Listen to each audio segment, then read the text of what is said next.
Today we are going to be glass etching a set of 4 drinking glasses. The supplies that we're going to be using today are etch mask, and I've already cut my design into the etch mask using my Cricut. And then we've got the etch mask transfer sheets. Of course we have our Etchall, the squeegee, a spoon, our drinking glass, and some painter's tape. I'm also going to be using my paper trimmer, but you could use a pair of scissors as well. The first thing I did was cut my design out of the etch mask, and then I weeded. I've got my etch mask transfer sheets, and I'm just gonna peel a little bit back, and we're gonna place the etch mask transfer sheet on top of our stencil design.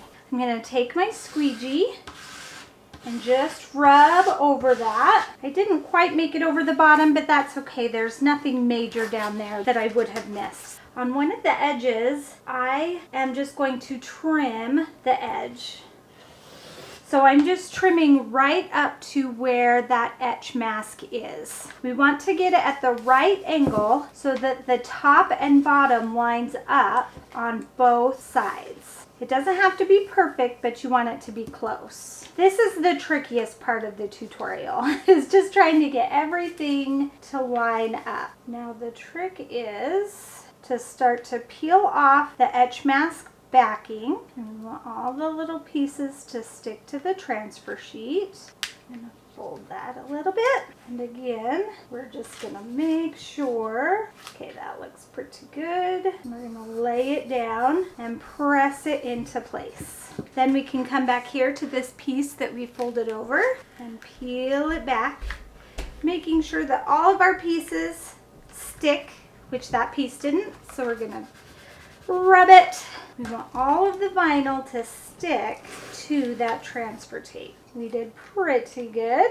And now we can peel off that transfer tape. And now we want all of those pieces to stick to the glass. Just go around and smooth it really well with our thumb. Because with the Etchall, if there's any like big air bubbles, see how there's some air bubbles right there? Those aren't pressed down. The Etchall will get underneath those little spaces, and then you'll etch where you don't want to etch.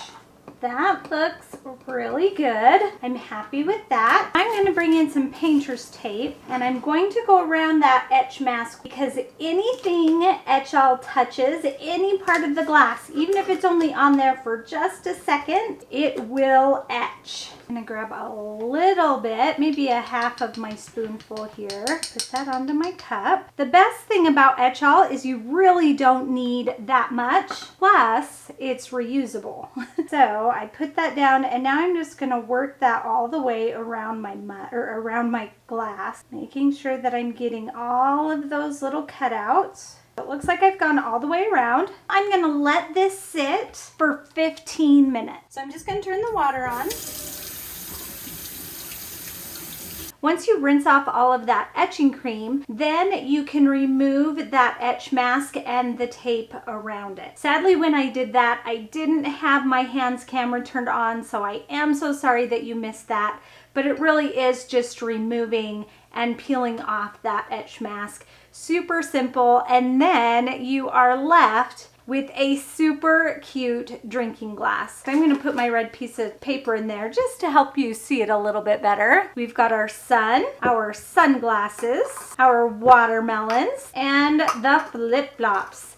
Aren't those so cute? I'm so excited to add these to my kitchen. Thank you for joining me today. While you're here, make sure to check out my home base at thecraftyblogStalker.com, where I have a ton of free tutorials I'd love to share with you. Thanks everybody. Bye and happy crafting.